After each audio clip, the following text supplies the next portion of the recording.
Salutare, oameni frumoși! Ce mai faceți? Cum sunteți? Bine ați revenit la un nou video pe acest canal. Lăsăm astăzi pietonii să traverseze haotic, așa cum vor ei. Studenții se grăbesc să ajungă la cursuri, desigur.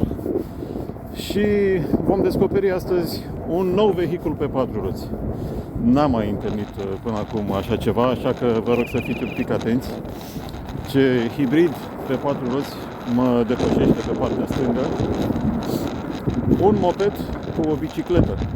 Probabil trebuia urgent dusă la reparat și nu se putea găsi alt mijloc de transport.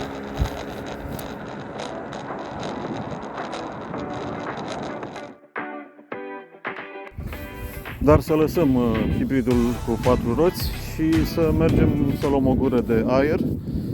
O mică plimbare pe Bulevardul Părăsit.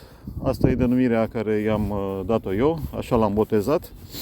Este o zonă vastă, asfaltată, din nordul Bucureștiului, mai exact în spatele Ikea, dacă știți. O să vedeți imediat și plăcuțele cu denumirile străzilor, bulevardelor. Este o zonă unde poți să te dai liniștit cu bicicleta, să faci ture și unde găsești tot felul de lucruri.